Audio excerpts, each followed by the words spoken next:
Hello everyone. Hi.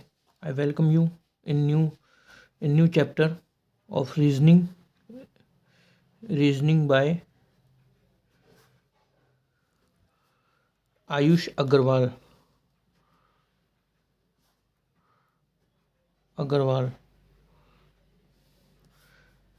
Today I will today I will talk on chapter calendar. This chapter is very useful for many competitive exams.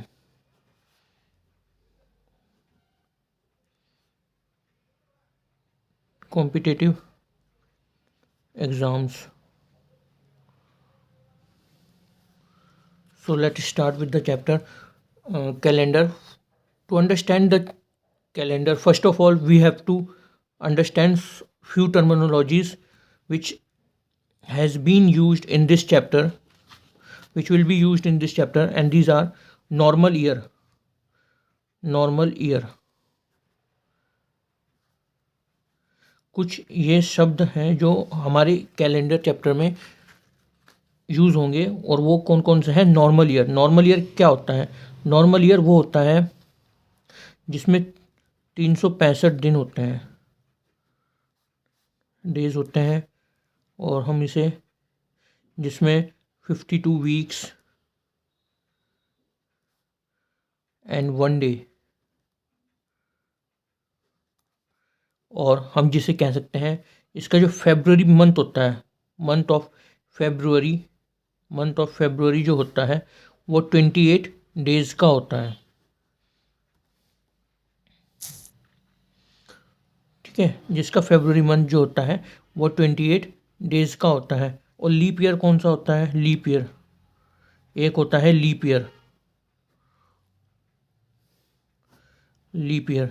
Year कौन सा होता है? जो जिसमें 366 days होते हैं, 366 डेज होते हैं, एंड 52 वीक्स, अगर हम उसे वीक्स में डिवाइड करें, weeks and 2 days.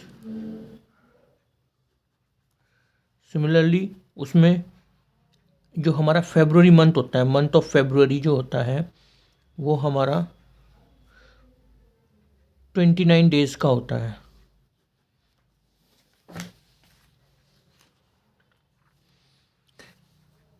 Leap year, normal year and leap year.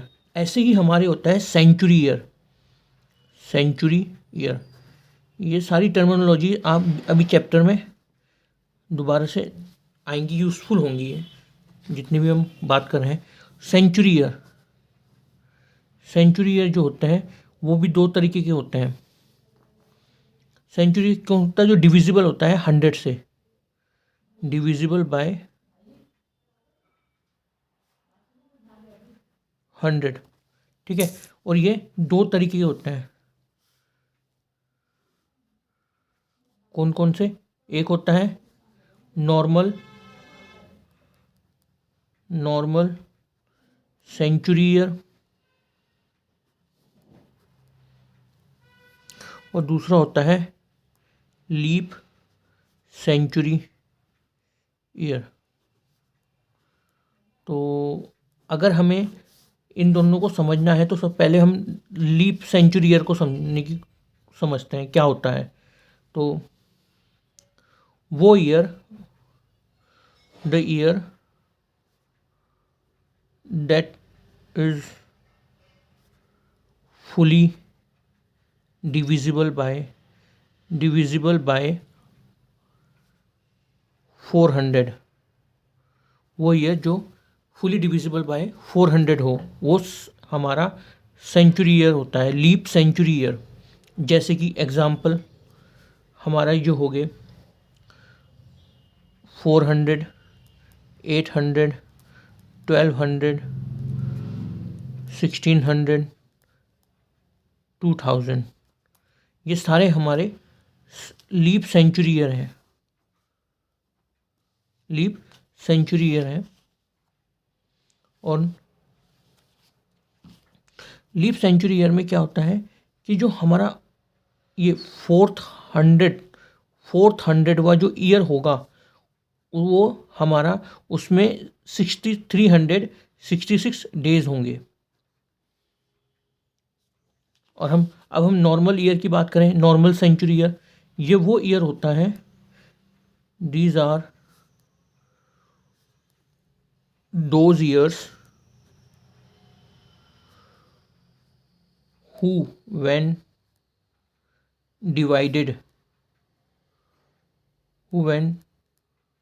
divided by 400 give some remainder। मतलब मेरे कहने का मतलब ये है, इसे हम एक उससे भी समझ सकते हैं कि जो कंप्लीटली 400 से डिवाइड नहीं होता, years which does not divided completely by 400। तो एग्जाम्पल के तौर पे कौन कौन सी ईयर होंगे, ले आप 100 ले लो, 100 ईयर, 200 ईयर, 300 ईयर, 500, 600, 700। इसमें क्या होता है कि जो हमारा जो ये 100वां ईयर हो गया या 200वां ईयर हो गया, ये 300वां ईयर हो गया, इसका जो ईयर, पूरे ईयर में जो डेज होते हैं वो 365 डेज होते हैं। ठीक है। अगर जो सेंचुरी ईयर 400 से डिवाइड हो रहा है तो वो तो होगा लीप ईयर, और उसमें डेज कितने होंगे, 366 डेज। और जो सेंचुरी ईयर 400 से डिवाइड नहीं हो रहा है, कौन कौन से 100 हो गए, 200 हो गए, 300 हो गए, 500 हो गए, जो उसका 100वां ईयर होगा, 200वां ईयर होगा या 300वां ईयर होगा, वो हमेशा उसके अंदर 365 दिन होंगे। ठीक है। अब एक कॉन्सेप्ट और भी है जो हम भले ही पेपर में इस्तेमाल ना हो पर हम उसे डेली लाइफ में पढ़ते ही हैं, जैसे सोलर ईयर। सोलर ईयर क्या होता है? सोलर ईयर कुछ नहीं होता, the time taken by earth to complete one revolution around sun। मतलब कि ये सन है, ठीक है, और ये हमारा अर्थ है। तो अर्थ को पूरा सर्कल लेने में और अपनी पोजीशन पे वापस पहुंचने में जितना टाइम लगेगा उसे हम सोलर ईयर बोलते हैं। और वो टाइम कितना होता है? वो होता है 365 days, 365 days, 5 hours, 48 minutes and 47.5 seconds.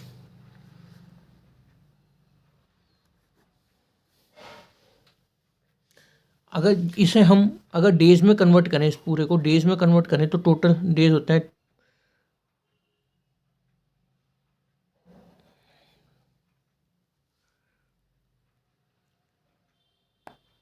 Sorry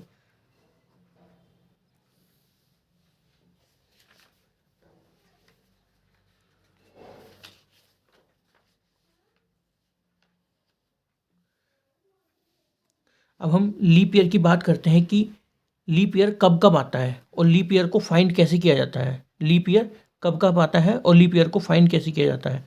जैसे अगर हम जनरली बात करें, generally there is a gap of 4 years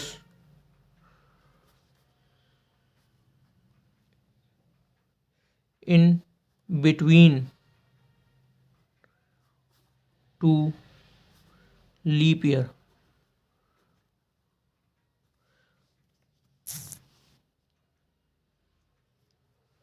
मतलब कि 2 लीप ईयर के बीच में हमेशा 4 का गैप होता है, मतलब 4 ईयर का। जैसे 2000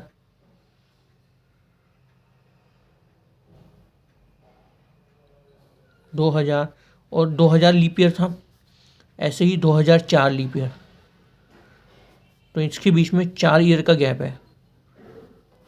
2004 2008 लीप ईयर, इसके बीच में 4 ईयर का गैप है। ठीक है, ये कहते हैं कि जनरली हम बात कर रहे हैं कि 2 लीप ईयर के बीच में 4 ईयर्स का गैप होता है। But as we know that every century year is not leap year.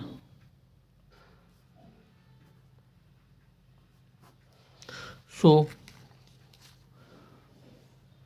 this gap exceeds up to 8 years.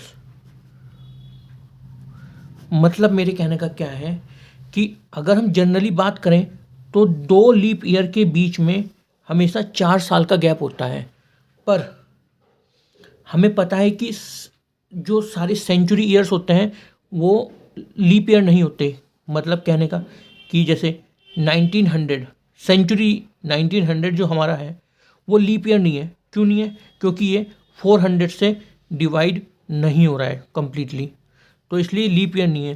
तो जो हमारा 1896 के बाद जो लीप ईयर आएगा वो आएगा 1904 में। तो इसके बीच में कितने का गैप हो गया? 8 ईयर्स का। जनरली तो 4 ईयर का होता है, पर जब हमारा सेंचुरी ईयर लीप ईयर ना हो तो वो जो ये गैप है वो एक्सीड कर जाता है अप टू 8 ईयर्स। ठीक है, आगे हम चलते हैं। अब हम फाइंड करना सीखेंगे कि पहले 5 साल में कितने लीप ईयर आते हैं और वो कौन सा लीप ईयर होता है। पहले 10 साल में कितने लीप ईयर आते हैं और वो कौन सा लीप ईयर होता है। पहले 15 साल में कितने लीप ईयर आते हैं और वो कौन कौन से लीप ईयर होते हैं। ठीक है, तो हम स्टार्ट करते हैं कि जैसे ये ईयर है, ईयर्स, और ये नंबर ऑफ लीप ईयर्स। ठीक है, अब हमसे पूछा फाइंड फर्स्ट। देखो, फर्स्ट 5 ईयर्स में कितने लीप ईयर आएंगे? एक आएगा, और वो कौन सा होगा? वो होगा 4th। ऐसे ही फर्स्ट 10 ईयर्स में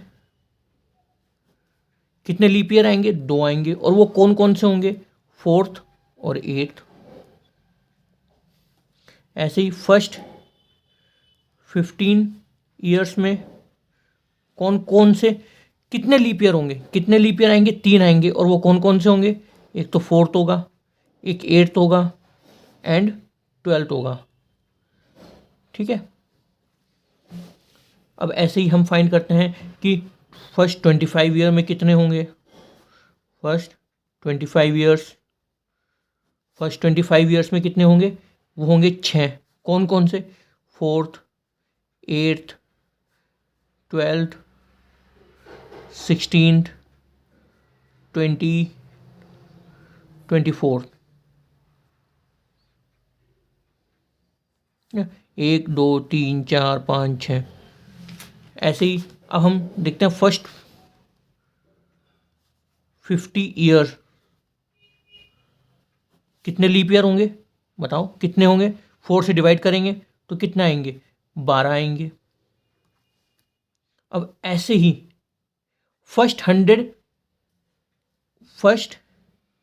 ऐसे ही हम देखते हैं कि फर्स्ट 100 ईयर्स में कितने लीप ईयर होंगे? Number of leap year.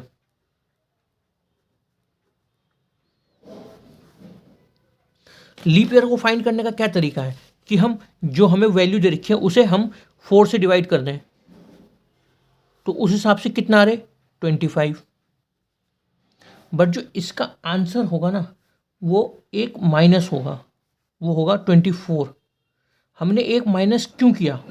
हमने एक माइनस इसलिए किया क्योंकि जो ये 100वां जो ईयर है ना वो लीप ईयर नहीं है, वो नॉर्मल सेंचुरी ईयर है। नॉर्मल सेंचुरी ईयर, ये नॉर्मल सेंचुरी ईयर है। तो ऐसे ही हम इसमें देखते हैं फर्स्ट 200 ईयर्स में नंबर ऑफ लीप ईयर कितने होंगे? कुछ नहीं, 200 को हमें 4 से डिवाइड करना है। 200 को हम 4 से डिवाइड करेंगे, कितना आएंगे? 50 आएंगे। बट 50 लीप ईयर नहीं है, इसमें 2 माइनस होंगे और आएंगे 48। ये 2 माइनस कौन कौन से हुए? एक तो 100वां लीप ईयर नहीं था, एक 200वां लीप ईयर नहीं है। इसलिए हमारे जो नंबर ऑफ लीप ईयर होंगे फर्स्ट 200 में वो 48 होंगे। ऐसे ही हम फर्स्ट 300 ईयर की बात करें, उसमें भी हम 300 को 4 से डिवाइड करेंगे तो हमारे पास आएंगे 75। पर ये 75 लीप ईयर नहीं है, ये इसमें 3 माइनस होंगे। और ये 3 कौन कौन से हैं? एक 100, 200 एंड 300। बिकॉज ये तीनों ही नॉर्मल सेंचुरी ईयर हैं। तो हमारे total number of leap year कितने हो जाएंगे? 72 ईयर्स।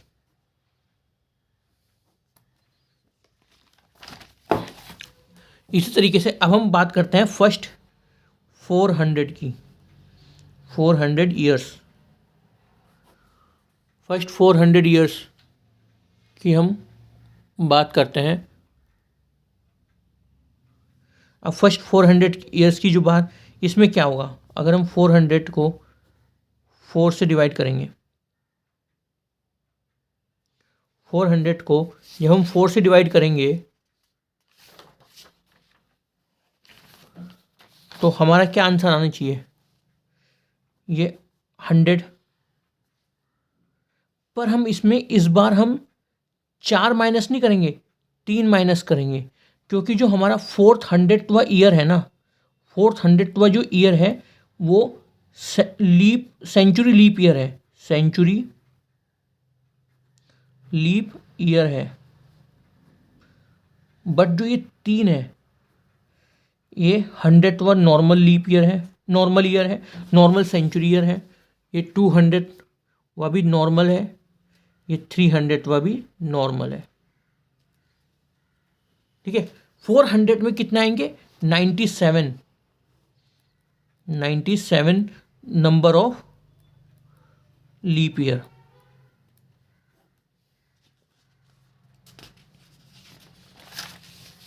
अब हम एक नया कंसेप्ट सीखते हैं जो हमारे क्वेश्चनों को सॉल्व करने में बहुत मदद करेगा। वो कंसेप्ट है ऑड डेज का। ऑड डेज, ऑड डेज क्या होता है? ऑड डेज क्या है?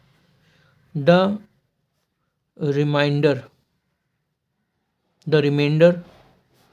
obtained by dividing number by 7। The remainder obtained by dividing number by 7। इसका मतलब क्या है कि ये हमारे को कोई नंबर दे रखा है, जैसे 10 दे रखा है। 10 को अगर हम 7 से डिवाइड करेंगे तो रिमाइंडर कितना बचेगा? 3। 8 दे रखा है, 8 को 7 से डिवाइड करेंगे तो रिमाइंडर कितना बचेगा? 1। वैसे ही अगर हम 5 को 7 से डिवाइड करेंगे तो रिमाइंडर 5 बचेगा। 3 को 7 से डिवाइड करेंगे तो रिमाइंडर 3 बचेगा। और हम यहाँ पे 7 से ही क्यों डिवाइड कर रहे हैं? Why we are dividing any number by 7 only? Why we are dividing a number by 7 only?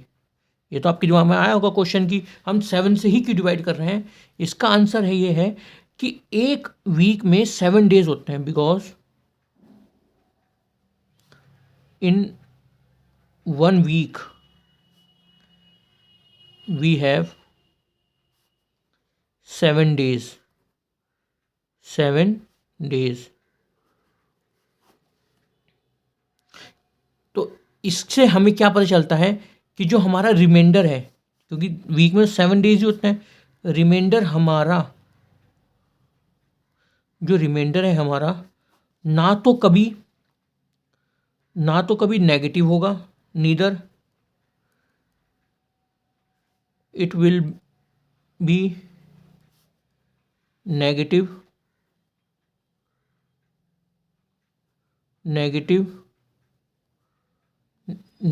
Nor in decimal. ना तो जो रिमाइंडर है ना तो कभी हमारा नेगेटिव होगा और ना ही डेसिमल में होगा। और एक बार और ध्यान रखना है कि जो रिमाइंडर है वह हमेशा 7 या 7 से कम ही रहेगा। Remainder will always equal to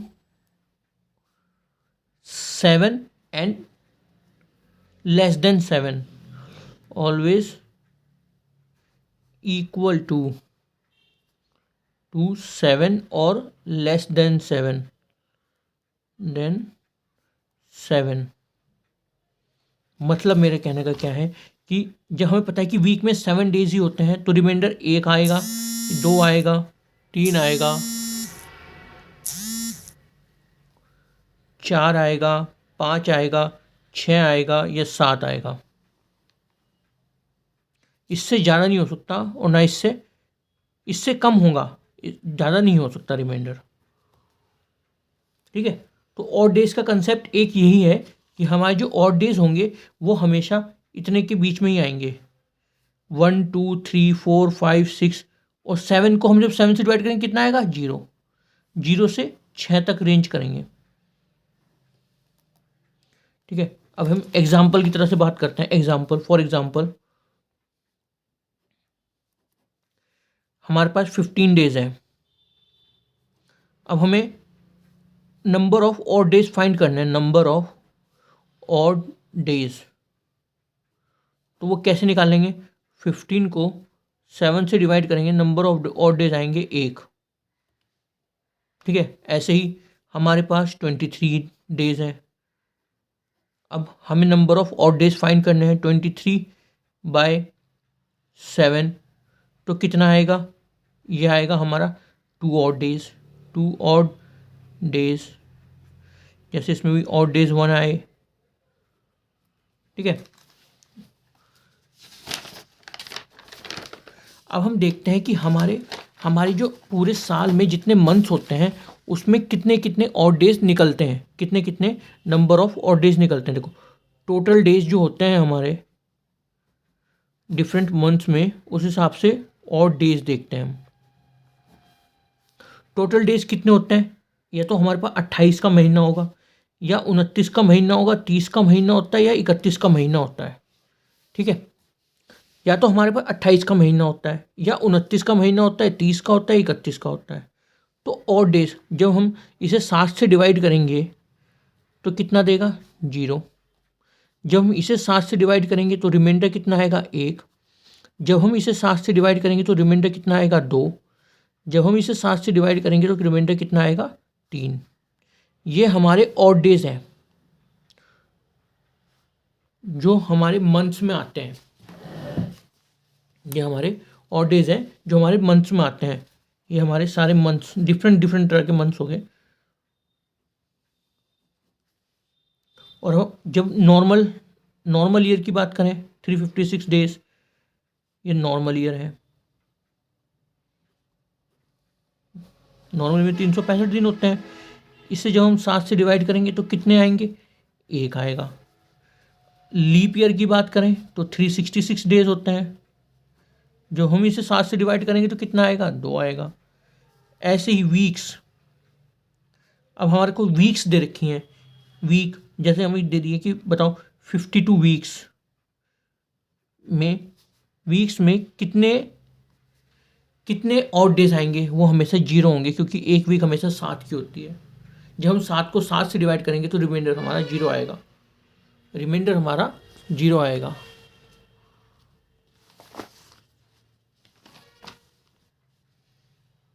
आइए आगे बढ़ते हैं और क्वेश्चन देखते हैं कि पेपर में क्वेश्चन किस तरीके से बनते हैं। पेपर में जो हमारे सवाल बनते हैं वो कैलेंडर चैप्टर में किस तरीके से बनते हैं, आते हैं देखते हैं हम। हमारे पास एक एक है, क्वेश्चंस पूछे जाते हैं। What types of questions will be asked from